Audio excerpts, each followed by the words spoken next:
day for my birthday, my son gives me the 8 stapled pages of the book he's made, in which the boy plays baseball and the father falls down, sweaty and tired, at the end of a day of work. Shall I tell him about the laid-off hosts I've sat with who would gladly collapse onto their bar stools, rinsing the grit of metals from their throats at the end of an 8-hour shift? Or that I found the only friend I grew up with who was still in town, and how, laboring for Mesta until it closed, he spent the next 10 years replacing windshields, too bitter to have sons of his own. In a world where work is sacramental, shall I tell him how, on those immense nights before inspection, I swept the mill floor clean with powdered cement, 8 hours at union scale, sowing that pale, floury chaff until the floor shone softly as a granary's or the milky surface of a mill pond in which the moon was drowned, and how I'd pause, leaning on my broom as if it were a pole, and what loomed above me wasn't simply furnaces, but the actual machinery of heaven in whose glory we were all employed.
Turn this way. There you go. That's fine.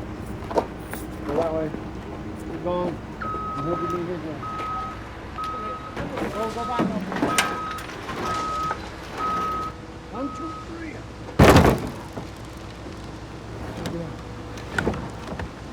Oh, shit.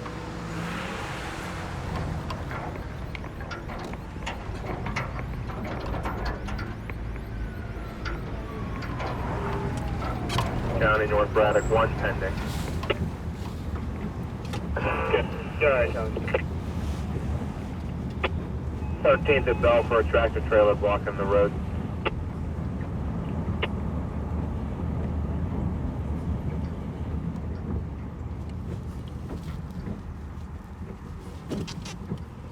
Pete, I'll be coming down Bell Avenue shortly.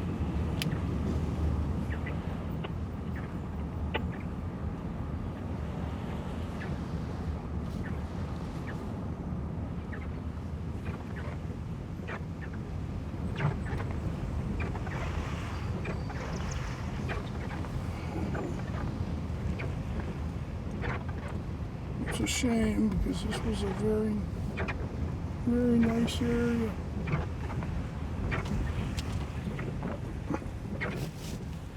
As you can see, I mean,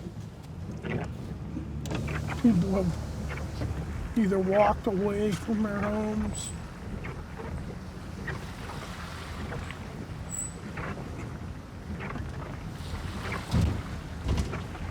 multiple empty structures in a one block area.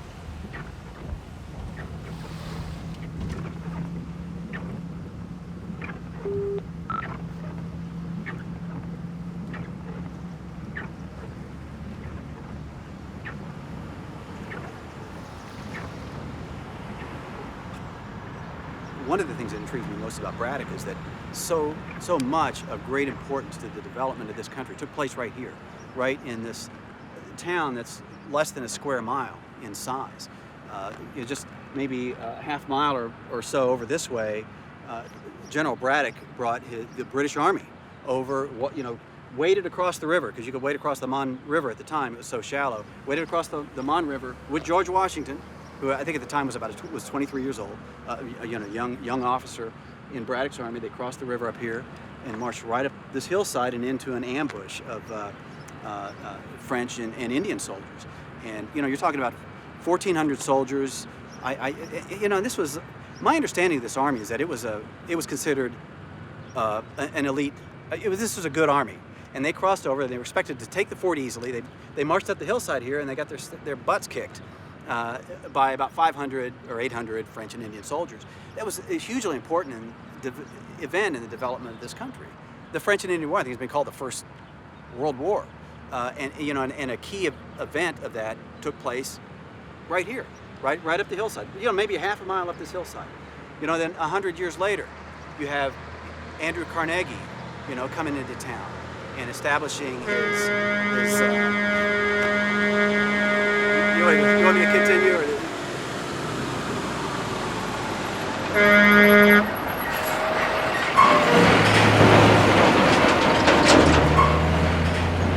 You had Andrew Carnegie come to town and establish a mill, and you're talking about one of the most important industrial developments in the history of the country, maybe the history of the world. What price did Braddock pay for being such an integral part of this country? In a lot of ways, I think that's a story about, what America is all about.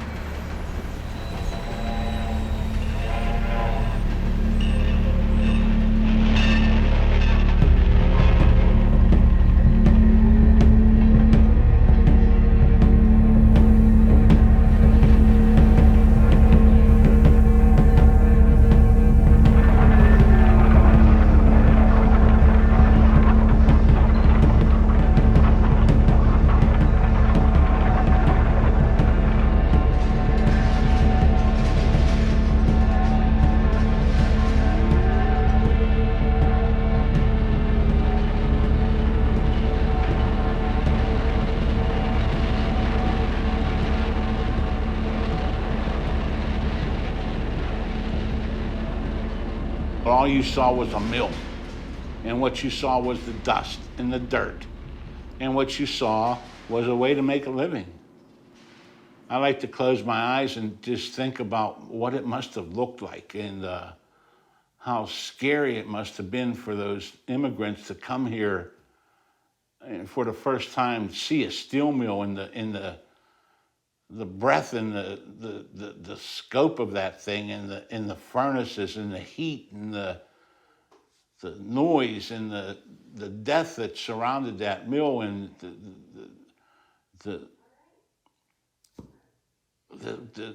conditions that they lived in, the outside privies, no bathrooms, no heat. You heated those little row houses with coal stoves, and you worked 12, 14 hours a day, 7 days a week in the grime and the dirt. And that's the heart.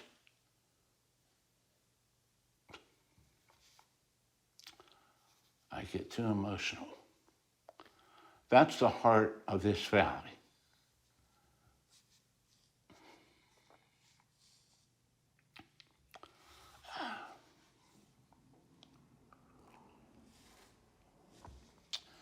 I need some cognac.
The steel industry in this area was 90% eliminated.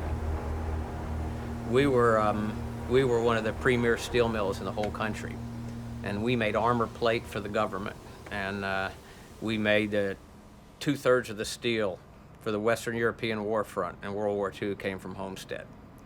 And it was a big, so the workers not only were the best producers of steel, but they had a pride that was untouchable anywhere else, and they thought like I would have workers tell me that they will shut down the whole country, but they won't shut us down because we're Homestead. And they had this pride that was they just thought nothing would ever happen to them. You know, the whole economy could collapse, the steel mill could completely shut down all around them, but they would still be there.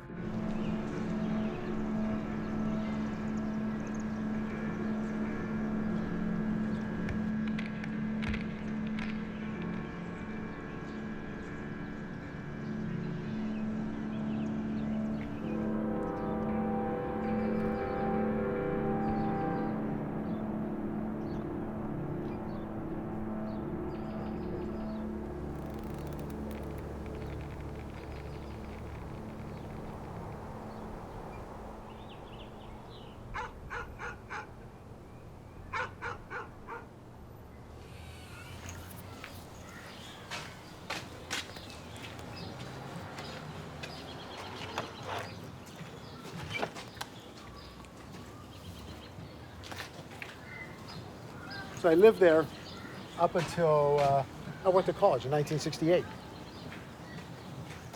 Let's see what kind of job. Okay, they did he did a good job fixing it up. Over here lived the Bladesick family, Mary Ann, who I went to school with.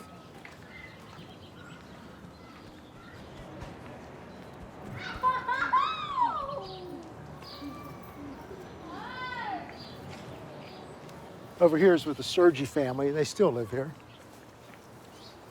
So there's a house that sat right here. So we cut through.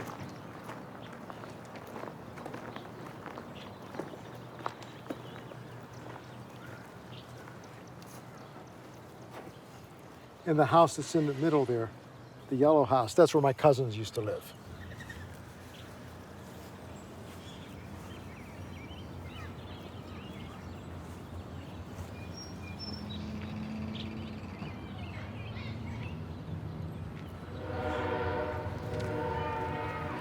Mrs. Marini, she still lives in the second house from the corner. But everybody else is gone, the Hoffmans, the Germanowskis.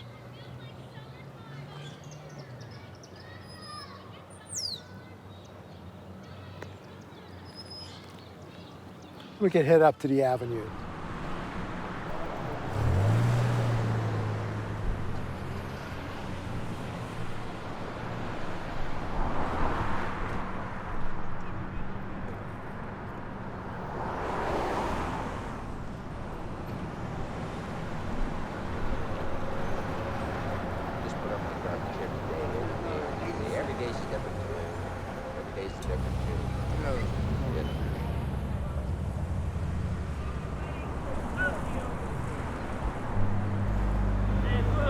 What? You're late.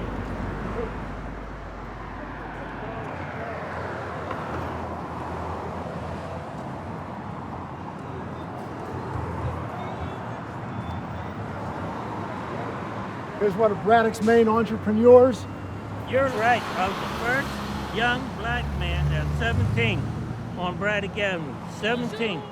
What did I have in the shoe shine parlor? Tell them. Well, you had the shoe shine parlor up front, and you had the back room in the back. No, I had gallon in front. Well, I thought the gallon was in the back. No, in the front. Oh. I had the biggest gallon joint at 17. 17. See, that's what happened to the demise of the small businessman of America. When they legalized gambling and gave it to the states, they put all people out of business. I was on the avenue, 5 times. Shoe shop parlor, I had 2 down there, down by the show. That's my building there. And I sold the other one. Oh, did you? To John. To Fetterman. Yeah. No, Fetterman. No, Fetterman gave me a ridiculous price. Hello? Who is this? Yes, what can I do for you?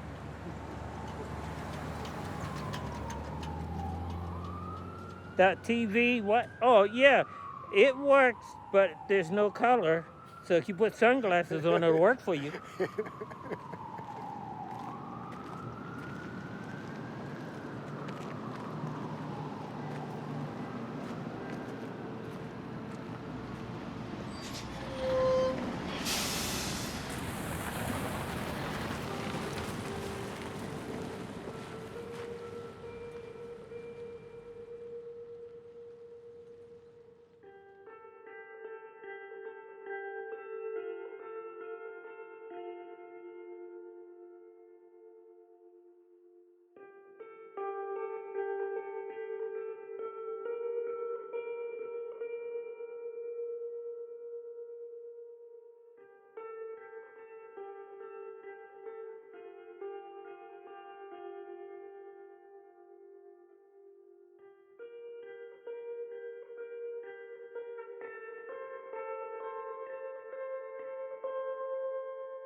My top pick this season, Applebee's 2 for $20 game time lineup. 1 appetizer, 2 entrees, $20. Kicking things off, Dan Wingmaster Wilson and Joe Appetizer Davis score with boneless buffalo wings. Second half, 7-ounce house sirloin and 3 cheese chicken fillet. What we need is the old steel mills, Westinghouse come back, Homestead mill come back. Then a place would boom again, just like it did years ago. You know, I can remember my grandmother up on the hill, Bessemer Terrace up there. They would go out in the morning and see which way the wind was blowing to hang the clothes outside. And if it was blowing towards Bessemer Terrace, they would wait another day and wash. But if it was blowing over towards Duquesne, Homestead, you know, they'd go and hurry up, wash their clothes and that, hang them out and hope to God that the wind didn't shift on them. Because there was days that I remember when I was a kid up there, you would walk out the back door and you couldn't see your hand in front of your face. You knew there were jobs. Oh, there was a lot of jobs, No dirt, no jobs. Yep. No dirt, no jobs. Politics, government, the hell with it all. Just roll the punches. It's a shame what happened to this country. It really is. It's a shame. You know, they blame it on unions. Nah, it wasn't the unions. It was not the unions. Money-hungry CEOs. Exactly. You hit the nail right in the head. You hit the nail right on the head. It was the money-hungry CEOs, okay?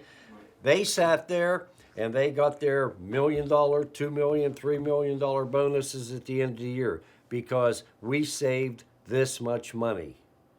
Their bonus is going to You might have saved this much money, for the year. but look how you just stressed the whole area. The whole area. That pisses me off. It really does. What they've done to this country. It's not the American people that did it. It was the greed of the companies and the CEOs. The CEOs, I blame. 1,000 times over.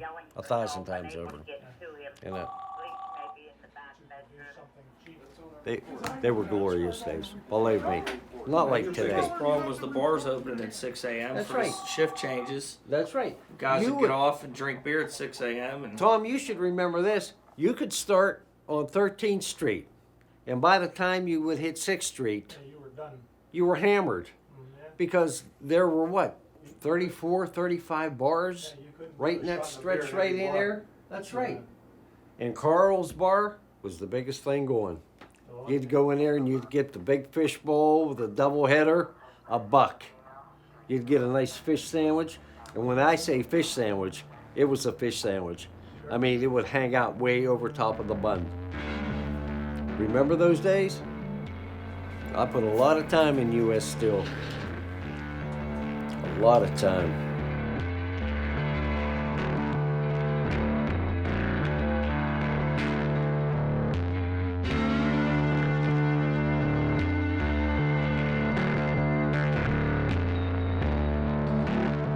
On payday, to see 5,000 or 6,000 people pour out of that main gate to either cash their checks, or their wives were waiting for them to get the check to cash it, and they were going to get their beer or their lunch. But on a daily basis at lunchtime, just to see the shift changes and the amount of people pouring out of that gate was, it's a memory that everybody has that lived here. You don't see that. Now, I mean, you'd have to go to a concert or a baseball game or something to see that many people leaving or coming to, one place. And yeah, like you say, I think all those people with the same interest in living in the same area, they had power, they had community. And if they seen a problem, they solved it. They went after their local councils and their governments, and they, they solved their problems because they all had the same interest. Now we're spread out.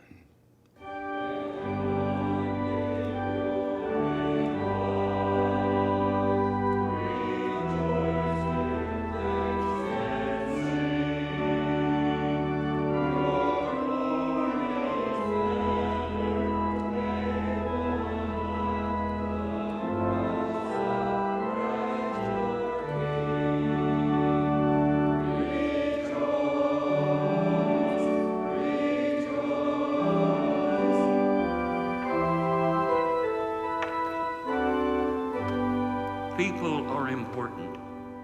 People. Schools are about people. Healthcare is about sick people. Food stamps is about hungry people.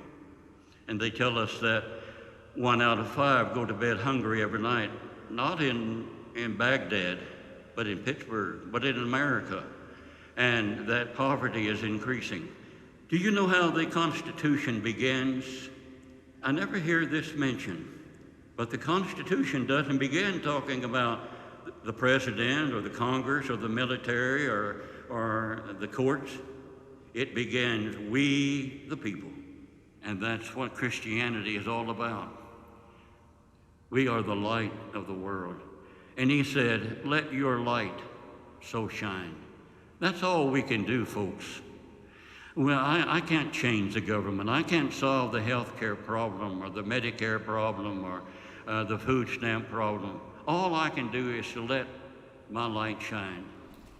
Motion by Vahosky, second by King. All in favor say aye. Aye. Opposed? The ayes have it. Thank you. Motion by Bridge, second by Koschak. All in favor say aye. Aye. Opposed? The ayes have it. Anybody from the left, please state your name and your address and your concern. Sir? Go ahead. Stand up. Hello. How you doing? My name is Brennan Hickman. There's a street up there called Crosby. Yes. You would go up Patrick and make a left on Congress. Right, and it's like adjacent to where I live. There's like at least 3 or 4 abandoned homes, and my mom actually sent me here because she owns the house. Now I'm going to live in it. But she wants to know, what's the status of those properties? There's like a house that there was a fire. My interest. Can I please excuse for one moment? Since you've been away, we have 313 houses that are abandoned and demoed. So we have forms that we've been doing for the last 10 years, the government gave us no money. So Timmy is the head of our demo for the county. He can give you a quick scenario, and then when you keep coming back, you'll start to understand how the process works. Yeah, and we'll help you out. Anybody else on the right, please? The house next to it, that house has been abandoned, I would say 30 years. The last time somebody come by, they seen the garbage and they seen the bricks from the porch that fell down onto the sidewalk. They just got their pickup truck load and they just dumped all their garbage right there, and then that was laying there and it was been on the street. And me and my wife were picking up the garbage constantly. We're really aware of it, but we cannot find the people, we do not have the funding. So we might get some kind of emergency funding within the next couple years, but all these houses here, you know, as soon as somebody walks out the door of their house, if they had aluminum siding on that house, it's gone. You take that siding off. That house might have been worth, around here, say, $3,000 when they moved out. That house, once they go and take that siding on and go in there and take a few pipes out, boom, now you got like a $10,000 or whatever it cost to tear it down, debt on that house there.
People moved because of they got other jobs someplace else and they just moved.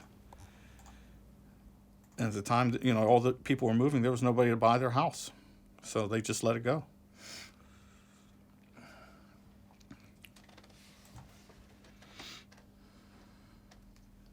Yeah, and the residents have to pay because they gotta live next to this garbage.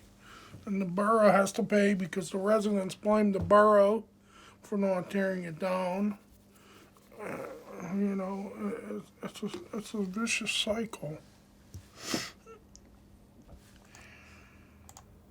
No, this is not 705. Yeah. What's this? Right here.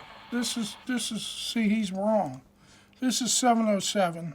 This is 707 and a half. Yes. How much did we get this year to turn on properties? We got 39,000. We tore. So that's what, 5 houses? We got 5 houses tore down this year.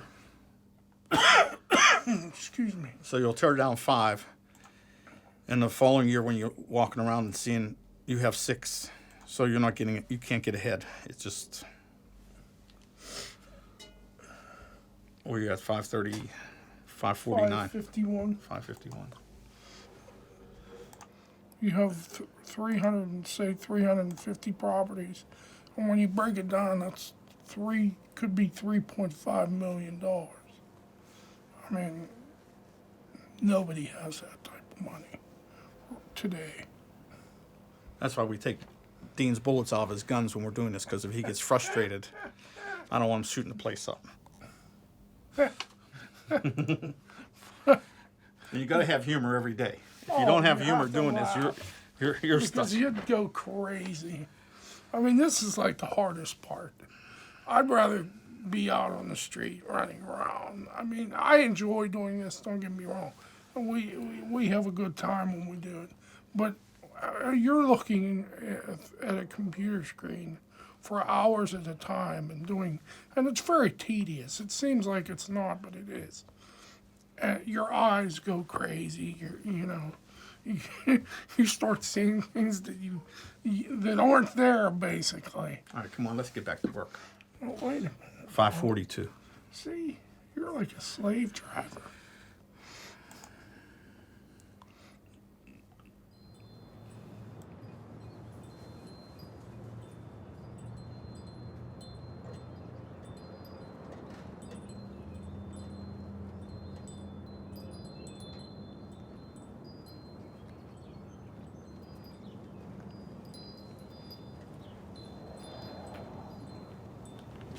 It's gonna be 5:38, Tim. The 5:38? 5:38. Tim, that one to the right there, that's empty, right? There and here. The red brick. Yeah. And you got a big 2.5 story over here. 2.5 story on the left. Right.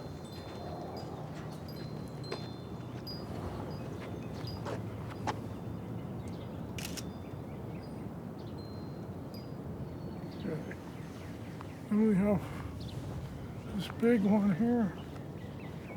Is this burned? No, but all the windows are out of it, isn't it? It must have been decent windows. Somebody come and stole them. I'm surprised. This is 5:37.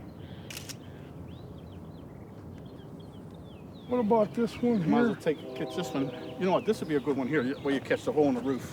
Okay. You can get that. Let me get the address to this one. It's gotta be 550 something. And then there's one behind it too, Tim. That's on 8. Right here. See, when the action news coming to life, you get the station notes by icy cola, Pepsi, and right here. Right here. Right here. And Coca-Cola and What happens here? they come through this way. Watch. They go all the way up. They go this way. And then they go this way. There you go. There you go. Up here. Let me see that. There you go. Up here. Here we are. We're all up here. Then you keep on going. Look, you can't get in that one. You can't get in this one. You can't get in there. That's the one right there. Come on, Ray. Hurry up. So fast. We won't get on TV. Hey, mister. Yeah, we film TV. That's how you get in the school. Right here. They said it was the first grade grade school. It was so nice. But everybody messed it up now. 1981, it was all nice. 1982, look at it. It's all messed up.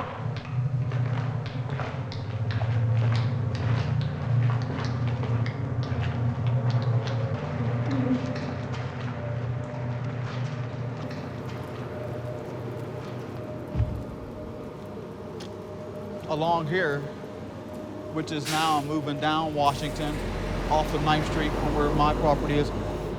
My childhood home is still there, but it's hard for me to imagine because being down here when I was young, there was houses and buildings here where I couldn't even see my house back then. Now, it's the only thing there because we chose to stay. Hello, hello, hello, hello, chicken. Did you say hi to my grandma? There's been a whole lot of memories in here. Parties, a couple weddings was in here.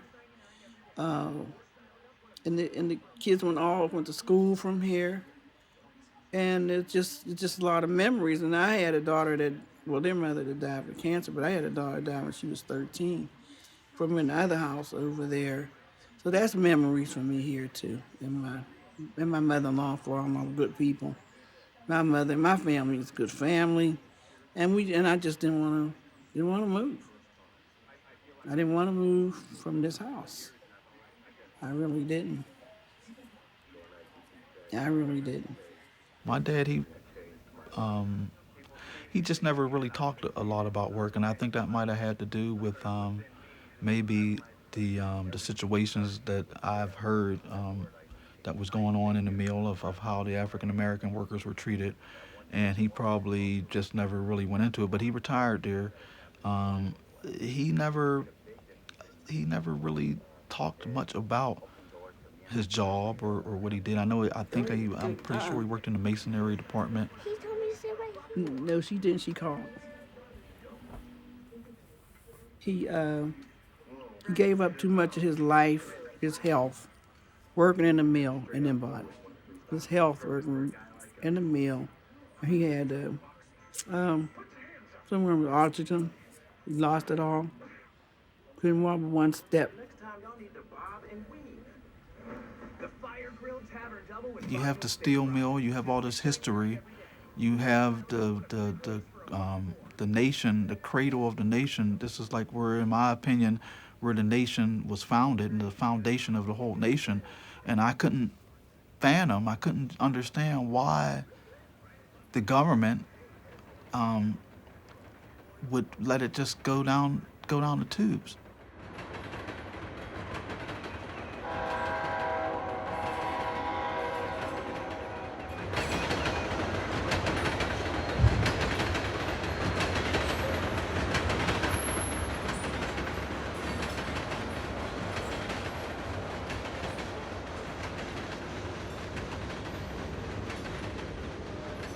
Here in the United States, probably other places too now, but here it's always been, you're always fighting. You have to work 1,000 times harder than the next person. You have to, even if you got degrees or you have a degree, you still have to, I don't know, it's like everything has to be done triple, the effort have to be triple just to get a fair shake.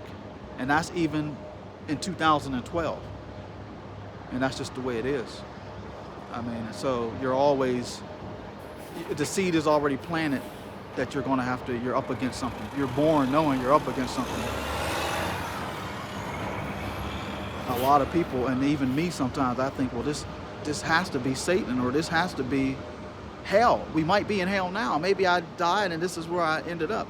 And it makes you think that way sometimes when you're actually going through it and you see and experience how difficult it really is to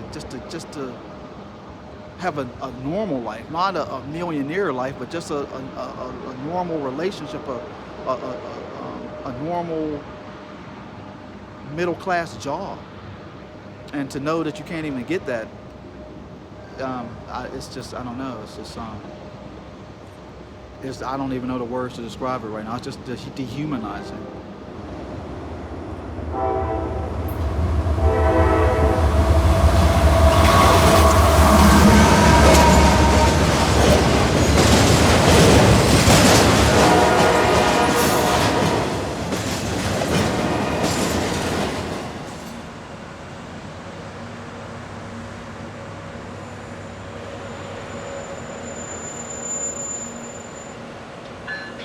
They had a plan, and their plan was global. Their plan was globalization. Their plan was establishing steel mills and factories in places of the world where they could control the labor force, where they could pay the labor force 1/10 of what they were paying the labor force here, and where they could get away with murder, literally. And that was their plan, and we were victims of that plan, that larger scheme of things. And it didn't matter how hard we fought. And it didn't matter how seemingly successful we were in the short run. In the long run, this monster we call globalization just ate us up and ate the whole valley up. And quite frankly, they don't really care about places like Braddock and the Steel Valley. They could give a shit. They could care less if the population died off, like many of the Indian Native American populations died off. They really could care less. And, here you had Braddock, which had one solid business in the whole town, that hospital, which employed, several hundred people, 600 people, something like that. And they took away the one little small kernel of food that town had left. And they don't care. They don't, it's like, it's business. It's the business of doing business in the United States. And it's probably the same in France and other places too. But in the United States, business is business, and money talks. In a lot of places, money talks and bullshit walks. In the United States, when big money talks, everything else walks, and nothing else matters. The battles that every one of you are out here fighting, because we all need health care. We all deserve health care, and health care is a right. It should not be dependent upon whether you have a job or what type of job that you have. So we are here, we have been here, we're going to be here, and we'll see you all through the fight all the way to the end. Happy Martin Luther King Day to everyone. Okay, I think we'll break up a little bit. We'll have a song from Mike before we go to the next speaker. Come on, you working people. I got something to tell. How the people of Allegheny County have come here to raise some hell. Which side are you on, brothers? Which side are you on? Which side are you on, sisters? Which side are you on? Down here in the borough of Braddock, there ain't no neutral ground. Either stand up with the community or get your ass out of town. Which side are you on, brothers? Which side are you on? UPMC tore down that hospital that was there since 1905 because they didn't give a good goddamn about the people that lived here. And I don't care if they hear me or not. And see, I think there's a lot of people that think the same thing. It's just Braddock. It's just North Braddock. What the hell's, what's the big deal about it? They don't need a hospital. Let them go to Monroeville. We'll build a brand new one in Monroeville. They don't seem to think that maybe the people that live here don't have cars. Oh, how could you not have a car? Well, you don't work.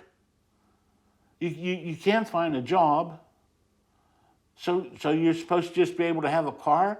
Well, even if you do have a car, why are you taking our hospital away? Because you're a poor community on the skids, and we're not going to remember what you were? And you know what? I must say that I'm a little fired up because UPMC is in the multi-billion-dollar caring industry. And it's saying to me today that they do not care about the poor and predominantly African-American people in the community of Braddock. UPMC doesn't care. They said initially that it was because utilization rates were low. Well, you know what? We looked at the numbers they reported to the state, and utilization was not low. A matter of fact, it was higher than average, higher than 4 other hospitals that are open. UPMC was disingenuous in those words, and then they told us it was not utilization, it had to do with the type of sick people in the hospital.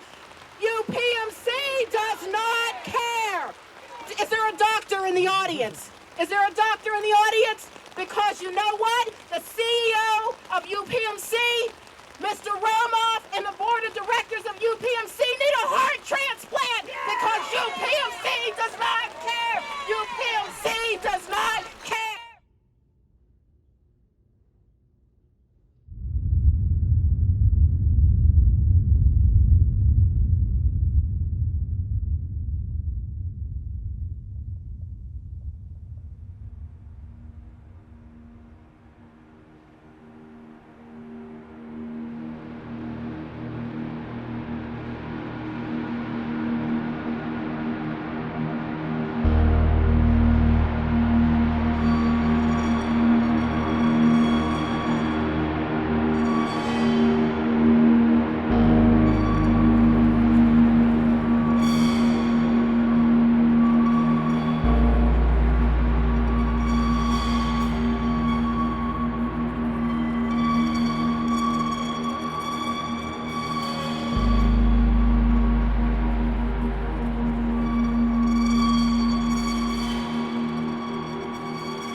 I remember winters you could come across the bridge.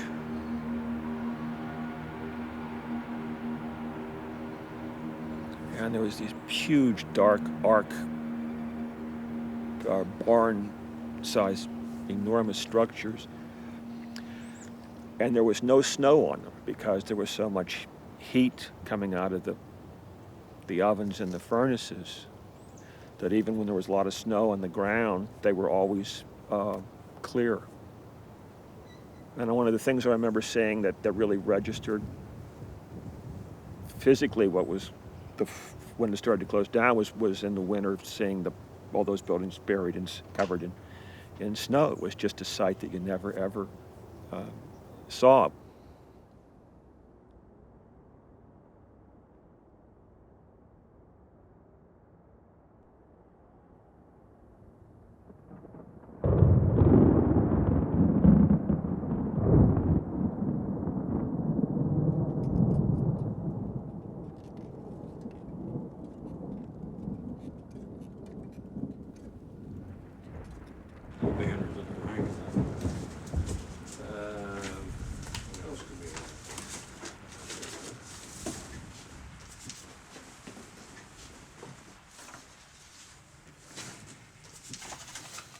There are illustrations.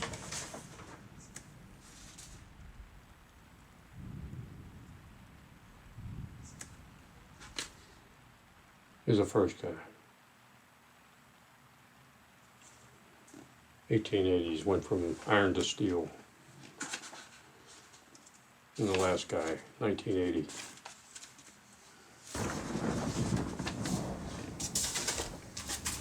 I don't know what's all in here.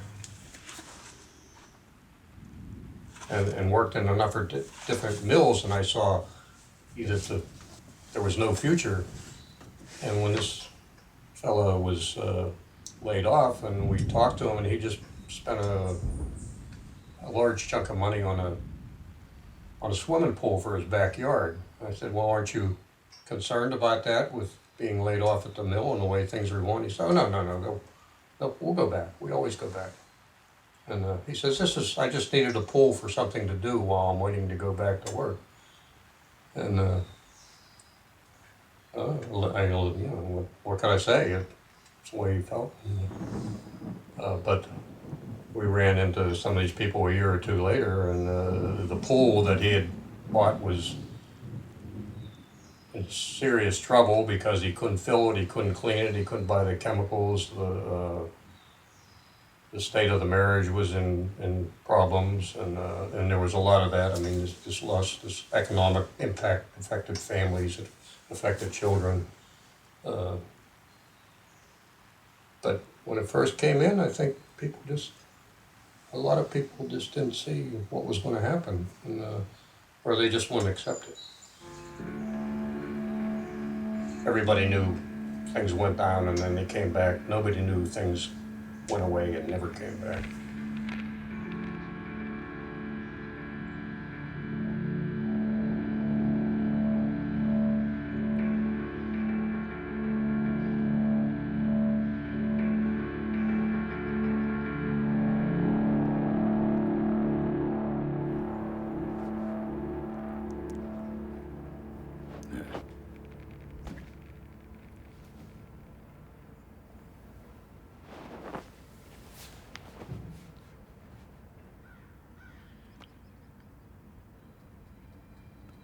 They told me, come down and sign for your pension.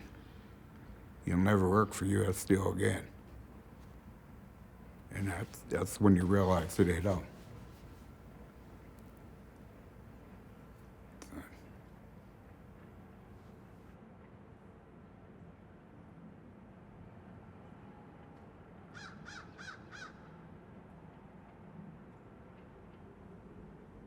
It was terrible, but you had a fight to keep, you can't give up.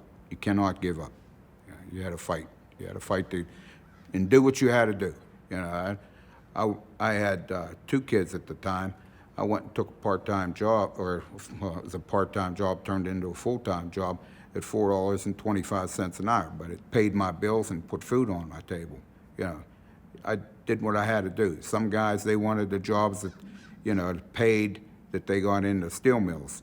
Well, you weren't gonna get that. You had to take what was out there.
Stop. What's going to make you stand out in this little speech that you're giving me? You have to practice that, okay? Because that's going to give, personally, I think, you an advantage because we're looking for someone different. That person that's sitting down there looking at all these resumes all day long, all day long, all day long, and nothing different stands out when the person has a conversation. So you got to work on that difference. What's going to make you stand out? The young man over here, dressed very professional today, has his tie on, has the shirt on, look like he's looking for a job. Hey, listen, okay, young man, tell me a little bit about yourself. That I have no work history. Okay. Well, we'll help you. We'll help you. Say, even if, tell me, you got a job interview right now. Tell me a little bit about yourself.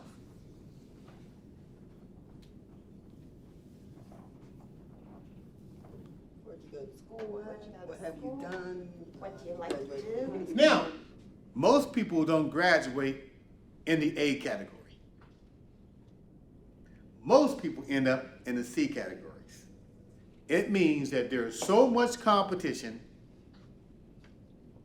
in C. That's why it may also be harder for you to get a job. So now we got to stand away from C's. We got, even if we got to become a B or an A. Doesn't necessarily mean that, hey, just because you go to school and get training and get experience doesn't mean a job is promised to you. There are people with lawyers, doctors, bus drivers, child care workers out of work. That's just the system itself, out of work. All right, let's go. Interview. I'm interviewing you. Tell me something about yourself. I hate when you put me on the spot. Let's see. I grew up in the city streets. Man, do I want a city street hustler?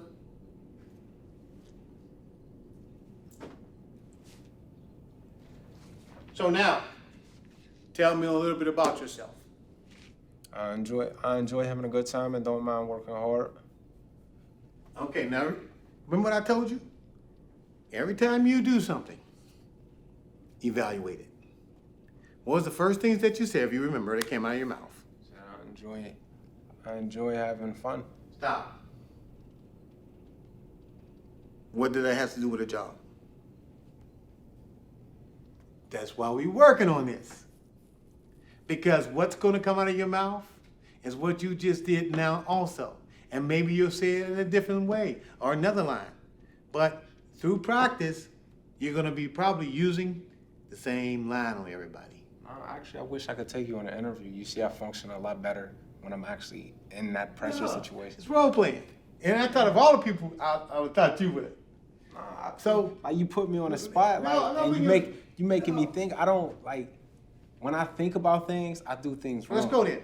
All right, leave that one alone. All right, you're not gonna battle right now. Okay, so what kind of work you want? What type of work you want? You tell me. No, but you just told me. You create the field. You create the field, and I can run with it from the field. I'm gonna go with you. You said I need to put you in a position. The position is easier. Okay, I want to relate to your resume. What's your resume say? My resume? What type of work on there? Labor. What type of projects or qualifications would you have for a job?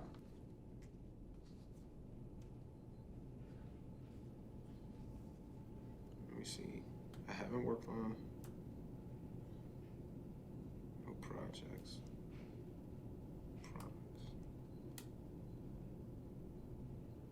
And that's based on work history, right?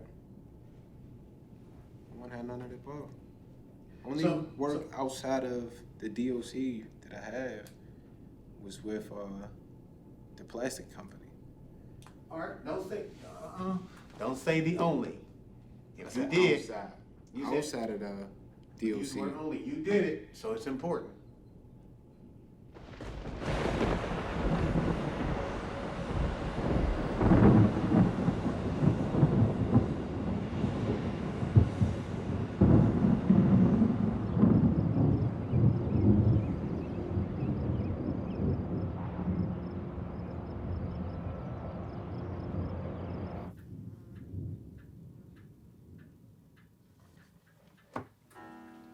What else do I have? This was one of the first things I bought. What was that? Oh, it was ink.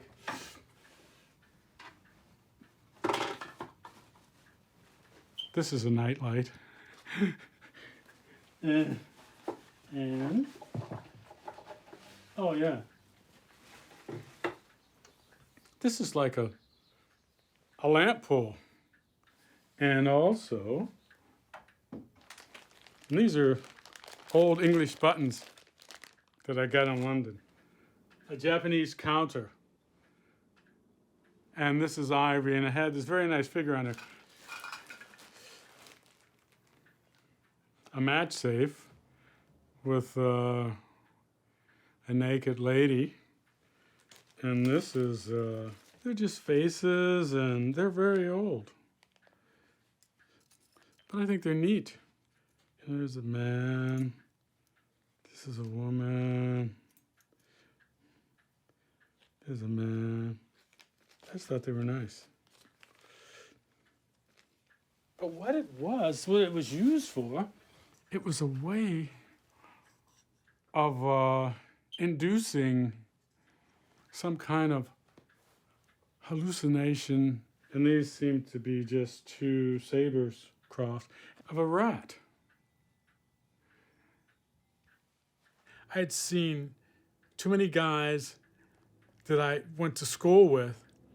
They would say, oh, you know, I want to make a little money, so I'm going to get a job in the mill. I'll work 2 or 3 years, and then I'll, you know, do something else.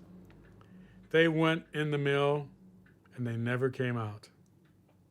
Their life became the mill. They worked in the mill 2, 3, 4, 5, 10, 15. But I knew I didn't want to go there because I saw these guys, and it wasn't beneath me, but I thought there was more in the world than the mill. And I didn't. I don't know if I told my father that. I mean, it's always I was maybe afraid to tell him. But to go back, my dad worked in the mill, and then he lost his job at Westinghouse, because I can remember my dad worked at Westinghouse, and I needed new shoes. And so they had a company store that you could go and buy the things that the work equipment that you need. And I said, hey, Pop, I need new shoes. So he says, I'll get you a new pair. And he bought me these shoes from the company store. and they were work shoes, and I hated them. They had a steel toe, and I didn't want anybody to see me in these work shoes, but I was a kid. What could I do? Tell my father, I ain't wearing these shoes. I wore the shoes. So, but he lost that job, and I think the mills were also kind of shutting down and laying off men. But what happened was my father had to take work as he found it. I mean, being unskilled, he didn't have any skills, so he would have to work with people who would do menial things. I can remember my dad had a job.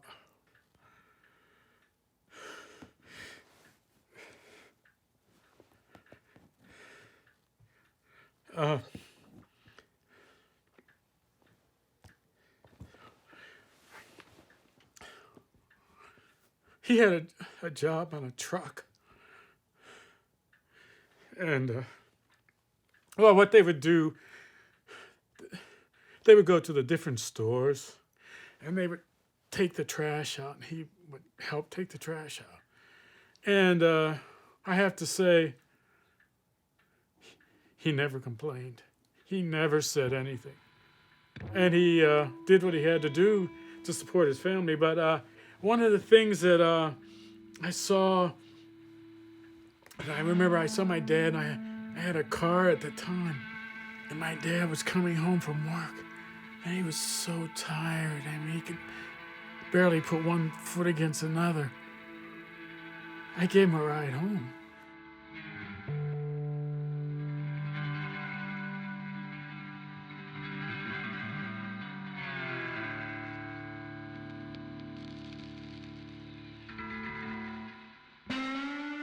Some ways my father always had this dignity, and he never complained about what he had to do. He just silently did it, you know. And so I think in some ways that I learned that too. But my dad also said to me, he says, boy, he says, if you have a job and you're working and you see a ball that costs $25, you buy that ball, because if that's what you want, you just don't want to work to get the things that you need. So that always stuck with me, and you see all of these balls in this room, these red balls, you know.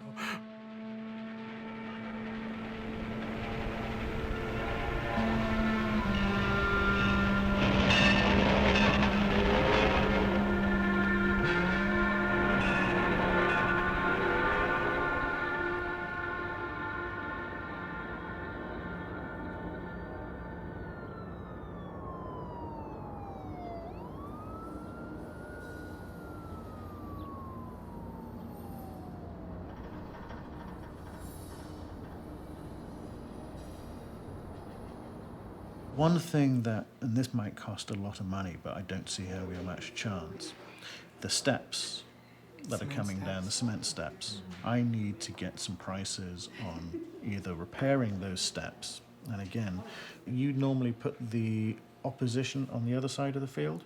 No, for baseball, Everybody's on one side because it's that's close what I to was the going to suggest. stand. I think everyone should be on one side for a while, because I think we can't guarantee people's safety on the Because other side. they're not safe.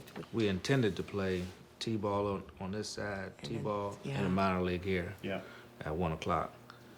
Now, I don't know how much work we can get done over on the T-ball side, the far side. What we're going to have to start looking at is maybe who makes money on the concession stand? It's their concession stand during their season. And they rent that for another amount of money. No, it's oh the yeah. same. I was going to say, no. you get nothing? No. It's always been I'll that teach you business. Oh, no, that's not good. That came. The main organization is the ball field, correct? Mm-hmm. So you guys are all management, all the people that run that.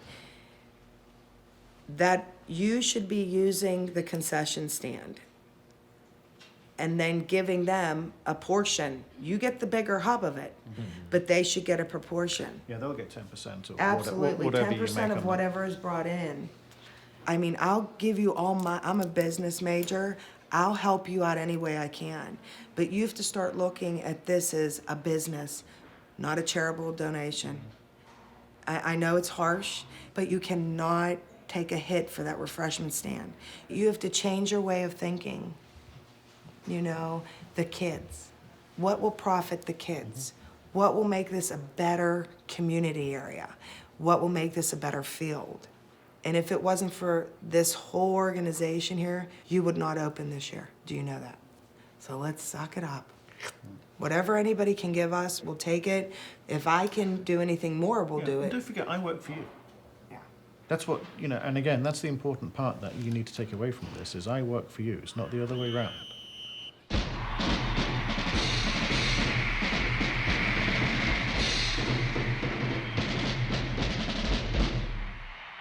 Scott High and Braddock High had this tremendous rivalry with football teams. There was a period of time, I think, for 9 years. Braddock High School went undefeated. They won every game every year. That desire to fight, to win something. When you think about that, John, you think about, you sit there and you hear this drum cadence. Could have been the same kind of drum cadence that the French and Indians heard the redcoats marching through that thick forest, because they always used the drum cadence to march. And the French did the same thing. But you know, those are images that I like to keep in my head. And I think at one point I said that there are some people that didn't move away, and I referred to them as, I stole this, we few, we happy few, we band of brothers. So, they marched up Library Street and came in and kicked our ass every time. Except once, when I was in high school. We finally beat them once. Whose glove you got?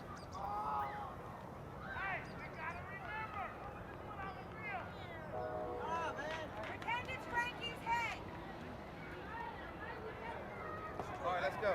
Tighten up. Move over. There you go. Let's go. Everybody pay attention. Trayvon, pay attention.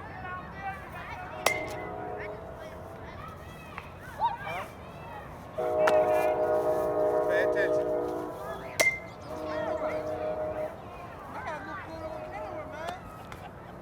Go on, Trent. Throwing side on. No overhand. I'm turning the glove. What did I just say? Throw it to me. Now watch me. Watch me. I looked it right in my glove. Catch it like this all the time, all right? Catch it like this. Down like that. 2 hands. Same way I give it to you, give it to me. Pay attention. 2 hands. Big happy smile. Good job. Stay there. And give me that same money. Yeah, all right. Look at me. Don't look over there. Eyes here. Everybody say money. Look here. Look at me. Here we go. Everybody say money.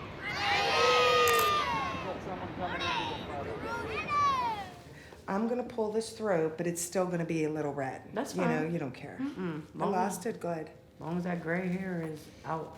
When I have kids at the daycare telling me, Miss Jennifer, what's that white stuff in your hair? I know it's time to get out. Yeah.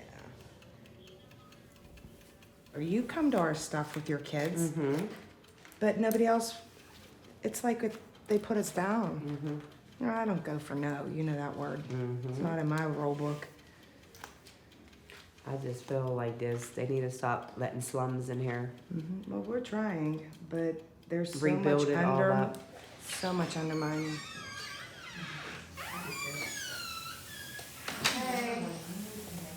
Okay, I'm gonna put a timer on for you, then we're gonna get this one ready. You have some lips on today.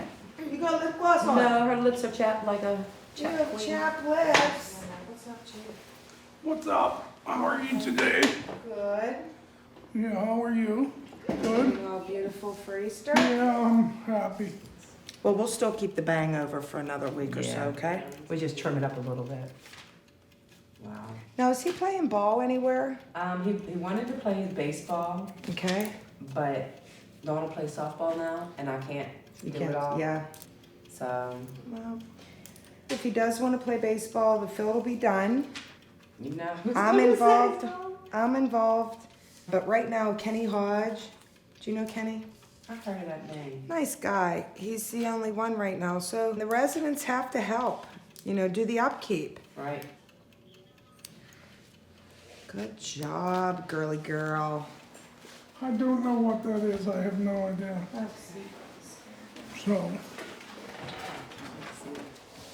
I'm just trying to get through this next week. We have on the agenda, also Doug told me there's some extra things. Plus, we're gonna have, the SOAR up by Doby's is gonna get bid on. So, I mean, it's a lot of cost. We have so many repairs throughout the borough and it's just hard. You gotta we just go at it a little at a time. Yeah.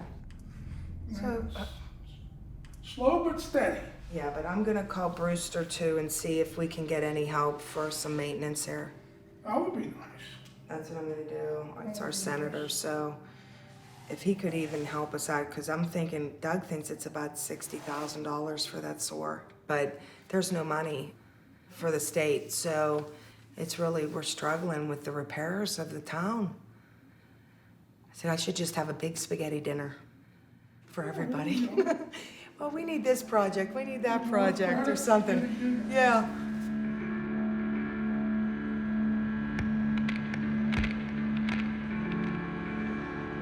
I know we're living in difficult times. The money is funny, the change is strange. Gas is going up to $4 a gallon, and it's going to supersede that, and everything else is going up. Groceries is going up. You're having trouble feeding the kids, much less yourself. Things may look bleak, but baby, there is hope. Nudge your neighbor, tell your neighbor, there is hope. Y'all got to understand. Can I help you grow? Can I help you grow? Nudge your neighbor, tell your neighbor, please get this morning. Please get this morning.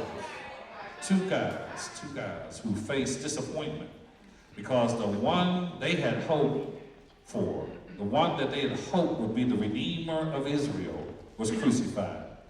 And they were walking along the road to a small, obscure village about 8 miles from Jerusalem that they called home, a village that was called Emmaus. For these followers of Jesus, it was the darkest period of the history of the world. You see that Jesus came up and walked along beside them, but they did not recognize him. Because if the truth be told, they didn't expect him to survive. Can I rub that for a moment? Because all of us in here can attest to the fact that there are some folk who thought we would not be here today. There are some folk who thought that with the hell that we had been through, with all the stuff that we had gone through in our lives, we never would have made it. But I believe there are about to be about 20 folk in here that can say, I made it through the storm, I made it through the rain, I made it through sickness, I made it through pain. Very folk who tried to lay a trap for me, very folk who tried to trip me up, they turned away too soon because they didn't know I was going to rise from this situation. Oh, I wish I had some help in here right now. Nudge your neighbor, say, neighbor, you can get up for that situation. There ought to be some folk in here who will testify that they didn't expect you to make it, but you made it. They didn't expect you to survive, but you made it. They thought you would have been out of here a long time ago, but you are a walking, talking, living, breathing testimony that God can do the impossible.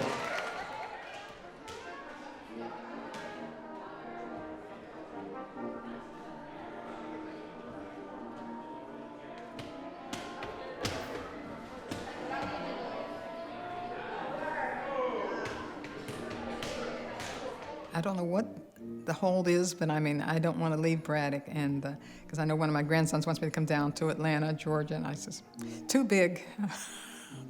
I like to hear where I can feel that I'm a part of what happens. So I just intend to stay here as long as I can.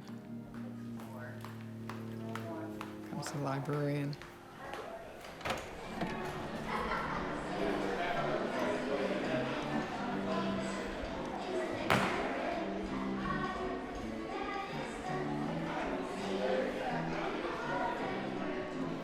I would like to see some businesses here.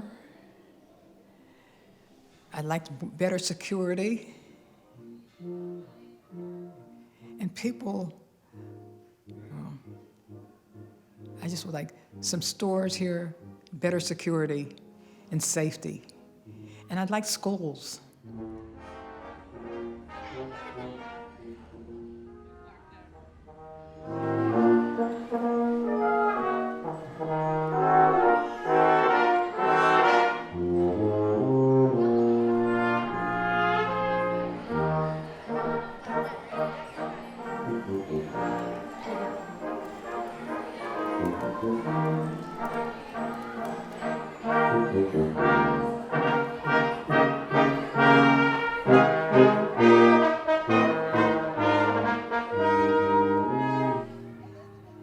Things have much changed. There are people that are speaking up more now. I mean, in different organizations. I don't know where it will go.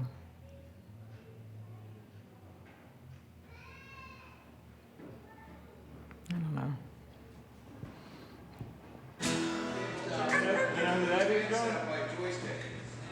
You ever hear Jim Croce? You ever tell me again there's 2 nuns Yeah.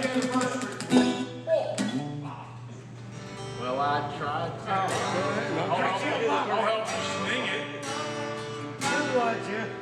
I'll play some lead. I still remember how that music used to make me smile. We need Jimmy here now. Yeah. I had my chance. I can make those people dance and maybe be happy for a while. He's great, he's still music. Bye, Mr. Man. Bye.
We were taught how the pioneers went into the West.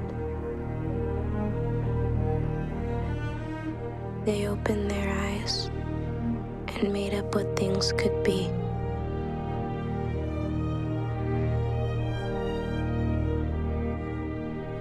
A long time ago, things got broken here. People got sad and left.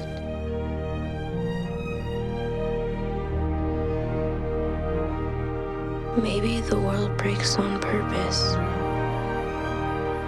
so we can have work to do.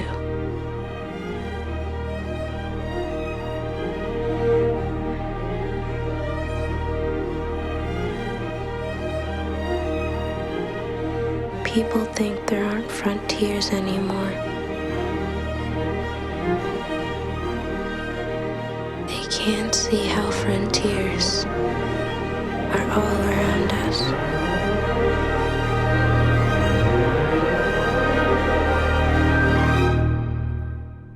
It even happens with people who were born and raised in North Braddock and Braddock. but moved away. And I'm not talking about moving to Nebraska. I'm talking about moving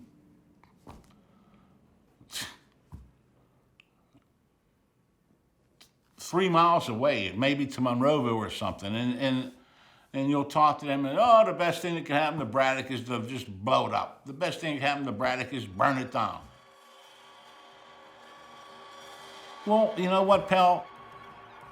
If you're embarrassed of where you came from and you can't even remember what it was, yeah, it's falling on hard times right now. It sure has, and it's gonna get harder. But you know, if you can't look at the history of what it used to be, it's not gonna come back. Everybody knows it's not gonna come back.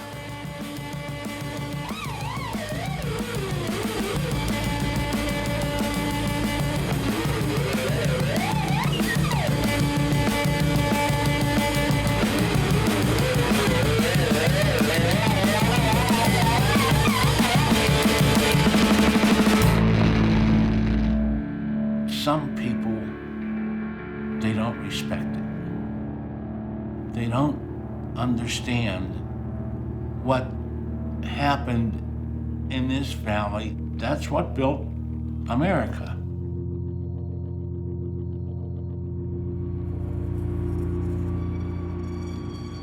They gave their life. They fought, they died, fighting the robber barons. You can go down to Braddock and you can imagine their blood laying on the streets during the strikes. That's what built this country. That's a working man's pride.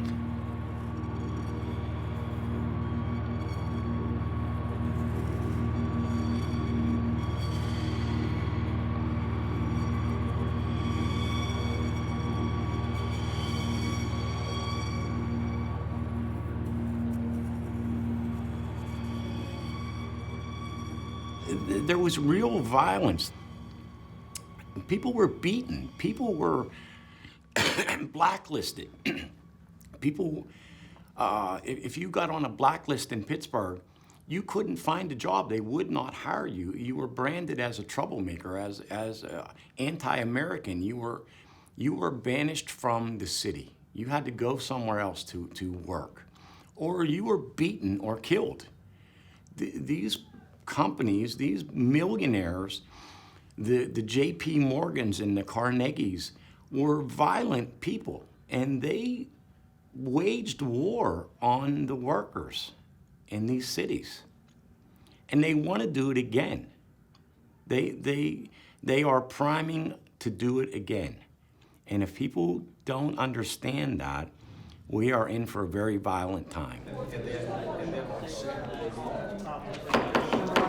Madam Chairwoman, I'd like to make a motion that the revised dog ordinance be read. Okay. Make a motion to revise street opening ordinance as approved as read. Second. Motion by Rollins, second by Reichert. All in favor, say aye. Aye. Opposed? Before you do that, we had a licensing provision. We don't have the authority to license dogs. The only one that has the authority to do that is the county. It was made for people that have dangerous dogs, deemed dangerous by the state, to have to register them with the borough. Well, they have to register them with the state. They have to have. They don't have to register them with the borough, though. Because Monroeville So, does. We got you the can have okay. 10 areas Monroeville. where there's a dangerous dog, and we know nothing about it. I just feel that it's 5 months it's been working on. I'm sure everybody had drafts. John, did you have any drafts? Yeah. Okay, now why wasn't it done in between this? Before Well- we put it in the paper? Well, mainly because I didn't think, I can tell you that was partially the fault, but I really, I think from the beginning said that I thought that there were significant issues. I never with heard her. one thing about it, John. Never once. I have been on it. I'm like, let's get it together. Let's get it going. We have 3 more incidences that determine what happens to the person who got hurt from the dog. You know, I mean, I think it's time to quit dropping the ball, everybody. I mean, I'm aggravated. This is 5 months, John. You called me downtown. I had to stay here. We called every magistrate to find out what we can do, and you're the end result, John. John called to say there's some problems with the ordinance.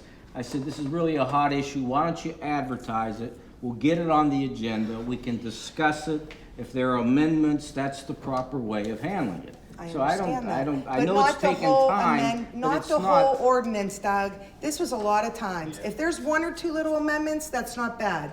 But how many is there? 65 or something? 11 sections? This is ridiculous. Well, So let's start over tomorrow. Beetle. Hey, how you doing? Do you remember Giselle? Yes, I do. They're finishing up. This is one of our great places in North Braddock. Do you remember Mr. Koschek? The council. Yes, from the council. So How you doing, Dean? good. Good. Getting a new police car, Timmy and Dean. Car? Wait Oh, till really? you see it. 2 for the price of 1. Really? Great. We were down there all day today, so that's our great news for the week. Well, that's good news. It's very good. Yeah. 18's completely done now. Is it? Okay. We keep putting a lot of money into it, so we got to be patient for a little bit. So Good. have a good night. Thanks. Thank you. Uh-huh.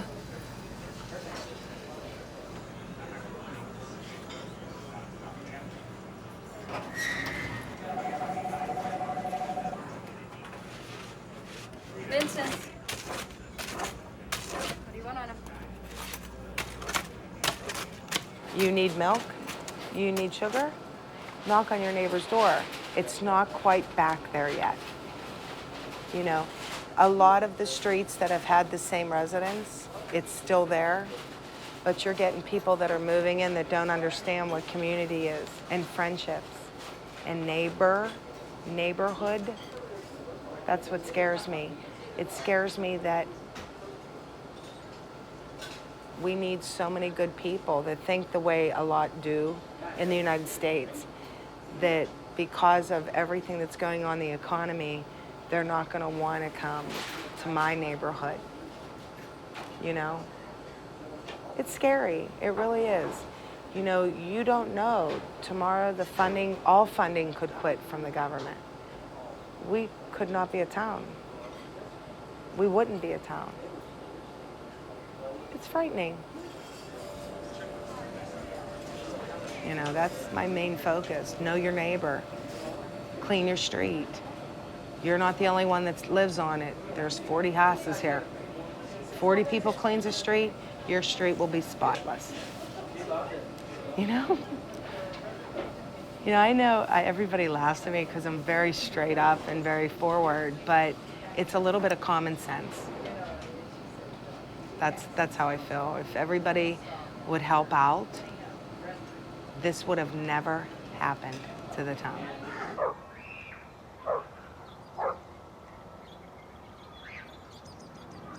Ron, grab one of them push brooms. Ron, grab one of them push brooms.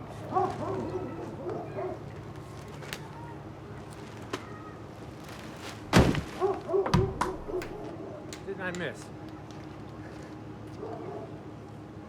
I had the whole back of that dump truck and I missed the whole thing. Got some more?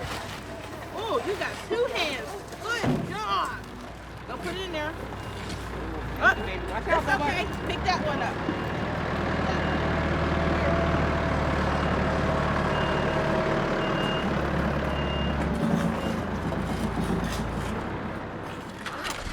They have. All about that community pride. Absolutely.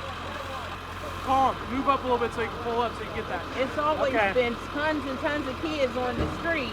So that's what you got to do. You got to keep the kids in the community to take pride. Give them something to do. Yeah, absolutely. Because you know It's where their they would street. be It's their street.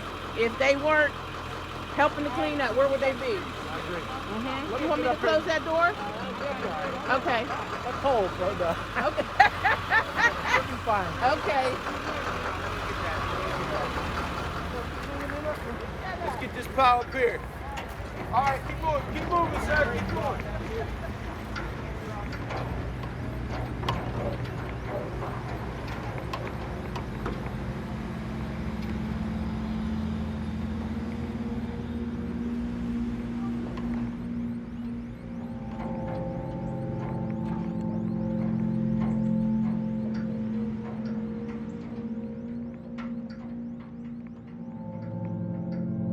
Sort of like that old fairy tale, the Midas. When everything turns to gold, everything becomes dead. The living quality is lost. So no, I don't think it was an accident at all. And I think it was very calculated, very bottom line, to use their terminology. When the mills went, the corporate headquarters were still down at the point, and people that worked there in the suits were still going to work there in Pittsburgh and still making too much money for what they do. So it wasn't like the industry just dried up and something happened. And it wasn't like there was a volcano that spilled over and atomized the whole town. It was very corporate and very deliberate. I don't know, where the whole country's at the end of its tether as far as I can see. I mean, we went to empire, which was a bad move, and now what happens to late empire? We're just, it's just all, being stolen off the top, and every place is left to fend for itself. And I'm sort of pessimistic there. I don't know what. I think this whole cycle has to kind of follow its course, and then something hopefully better will emerge in its place.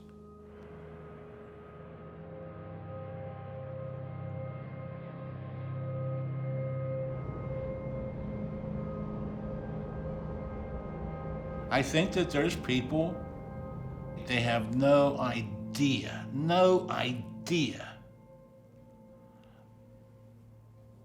how many good people, good-hearted people, hard-working people lived in these communities, raised their children, made things better, fought for this country, and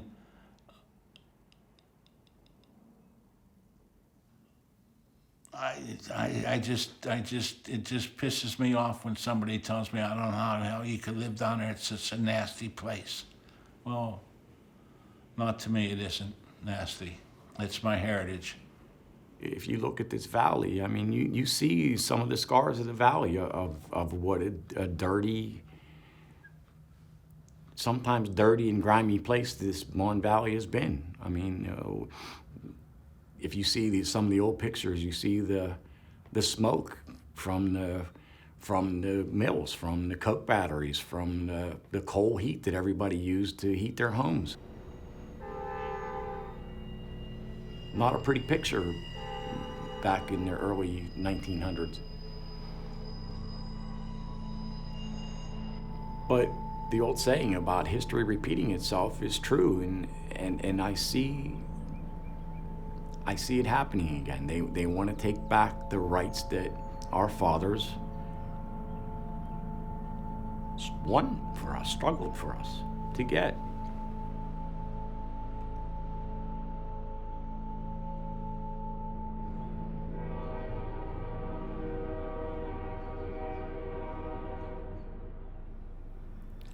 I think I want to believe that.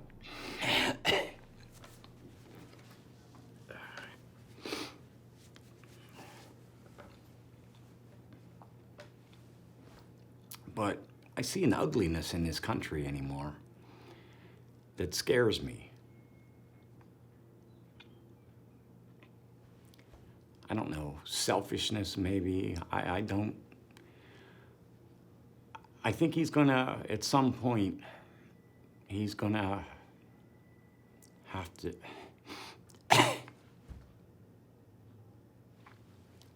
Wait a minute.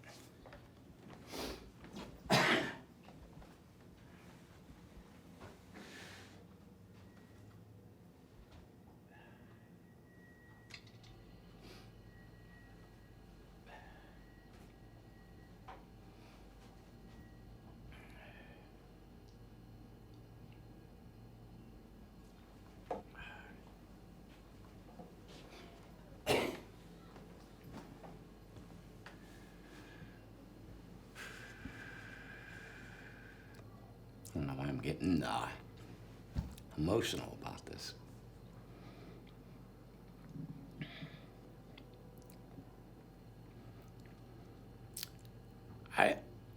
I don't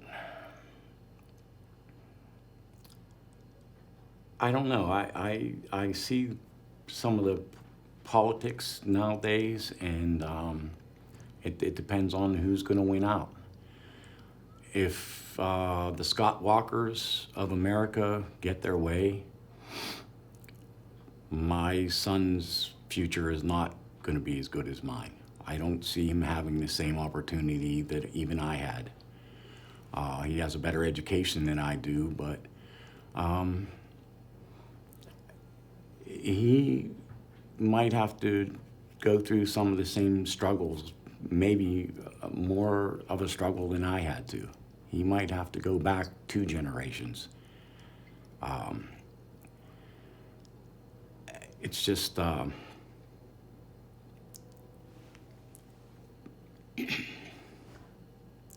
don't know.